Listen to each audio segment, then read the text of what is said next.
SIT అధికారులు తిరుమలలోని పలు ప్రాంతాల్లో తనిఖీలు నిర్వహించారు. లడ్డూ కౌంటర్, శనగపిండి మర, నెయ్యి కేంద్రాన్ని తనిఖీ కేంద్రాలన్నీ కూడా పరిశీలించారు. సిట్ చీఫ్ వీరేష్ ప్రభు, మురళీ రంభలు శ్రీవారి ఆలయంలో పలు కీలక ఆధారాలు సేకరించారు.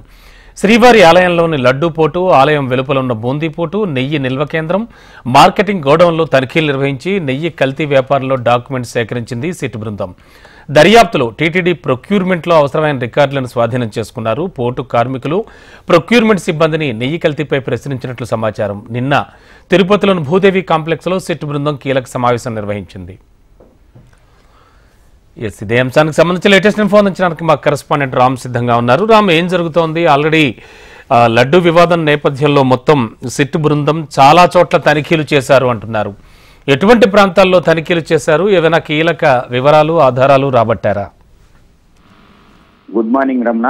సిట్టు బృందం గత 3 రోజులుగా మనం చూసుకున్నట్టయితే ఈ యొక్క లడ్డు కల్తీ నెయ్యి వ్యవహారంలో చాలా కీలకమైనటువంటి ఆధారాలను కూడా సేకరించినట్లు మనకు తెలుస్తుంది. 2 రోజుల క్రితం శుక్రవారం నాడు తిరుపతిలో ఉన్నటువంటి అలిపిరి వద్ద భూదేవి కాంప్లెక్స్ లో కూడా వీళ్ళకి ఇచ్చినటువంటి కార్యాలయంలో సిట్ అధికారులంతా కూడా సమీక్షా సమావేశమైనారు. దీంట్లో ప్రత్యేకంగా మనం చూసుకున్నట్లయితే వీరేష్ ప్రభు, అదేవిధంగా మురళీ రాంబ, సిబిఐకి సంబంధించినటువంటి సర్వశ్రేష్ఠి త్రిపాఠి, వీళ్ళందరూ కూడా ఒక టీమ్ గా ఈ యొక్క నెయ్యి కల్తీకి సంబంధించి పూర్తి వివరాలను సేకరించినట్లు కూడా మనకు తెలుస్తుంది. దీనికి సంబంధించి ఈ యొక్క నిన్న వెళ్ళినటువంటి వాళ్ళు శ్రీవారి ఉదయం దర్శనం అనంతరం కూడా శ్రీవారి పోర్టులో ఉన్నటువంటి, శ్రీవారి ఆలయంలో ఉన్నటువంటి పోర్టులో అక్కడ ఉన్నటువంటి ఈ యొక్క టీటీడీ సిబ్బంది ఎవరైతే లడ్డూ ప్రసాదాలను తయారు చేస్తారో వారందరితో కూడా మమేకమయ్యారు. అసలు ఏం జరిగింది, ఏంటి, కల్తీ ఏ వ్యవహారంలో పూర్తి స్థాయిలో జరిగింది అనేటువంటి కీలక ఆధారాలను కూడా వారి దగ్గర నుంచి సేకరించినట్టు కూడా మనకు తెలుస్తుంది. అంతేకాకుండా తిరుమల తిరుపతి దేవస్థానానికి సంబంధించినటువంటి టీటీడీ పరిపాలనా భవనం ఏదైతే ఉందో అక్కడ ఉన్నటువంటి ఈఓ శ్యామలరావు గారిని కూడా కలిశారు. శ్యామలరావు దగ్గర నుంచి కూడా కొన్ని ఆధారాలు కూడా తీసుకున్నారు. ఈ యొక్క నెయ్యి కల్తీ ఎలా జరిగింది, ఏంటి అనేటువంటి పూర్తి వివరాలను కూడా సేకరించి వీళ్ళ యొక్క తుది నిర్ణయాన్ని కూడా వచ్చినట్టు మనకు తెలుస్తుంది. దీనికి పూర్తిగా కూడా సిబిఐకి అప్పగించేటువంటి పరిస్థితి మనకు తేట తెల్లమవుతుంది.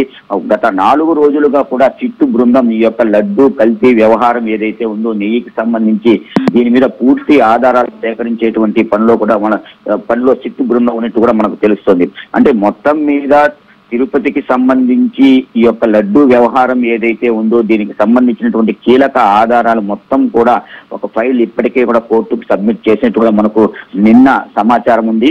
ఈ నేపథ్యంలో అక్కడ ఉన్నటువంటి నెయ్యి ట్యాంకర్లు, తిరుమలలో ఉన్నటువంటి నెయ్యి ట్యాంకర్లు కావచ్చు, ఈ యొక్క లడ్డూ విషయంలో, అదేవిధంగా మిగిలిన స్వామివారి ప్రసాదాల్లో వాడేటువంటి ఈ యొక్క పదార్థాలు ఏవైతే ఉన్నాయో వాటికి సంబంధించినటువంటి జీడిపప్పు కావచ్చు, ముంతమాడు పప్పు కావచ్చు, అదేవిధంగా నెయ్యి, ఎండు ద్రాక్ష, వీటికి సంబంధించినటువంటి ఆధారాలు ఎక్కడి నుంచి వస్తాయి, ప్రత్యేకించి నెయ్యి కొనుగోలుకు సంబంధించినటువంటి కేంద్రాలు ఏవైతే ఉన్నాయో వాటికి గతంలో తిరుమల తిరుపతి దేవస్థానం టైఅప్ అయింది. దానికి సంబంధించినటువంటి అంటే ఆ నెయ్యి అక్కడి నుంచే వస్తుందా లేకపోతే ఇతరుల నుంచి ఎవరితో అయితే సంబంధాలు పెట్టుకున్నారంటే ఈ యొక్క వాళ్ళతో ఉన్నటువంటి వ్యవహారాలని వేరే కంపెనీల నుంచి ఏమైనా నెయ్యి పొరపాటును తీసుకొచ్చారా, అసలు కల్తీ జరగడానికి ప్రధాన కారణాలు ఏంటి, ఇలాంటి వ్యవహారాలన్నింటినీ మీద సుదీర్ఘమైనటువంటి చర్చలు జరిపారు. దీనికి సంబంధించినటువంటి పూర్తి డేటాను కూడా ఇప్పటికే ఈ యొక్క అధికారులు సిట్టు బృందం అయితే పూర్తిగా కూడా సేకరించినటువంటి పరిస్థితి తెలుస్తుంది.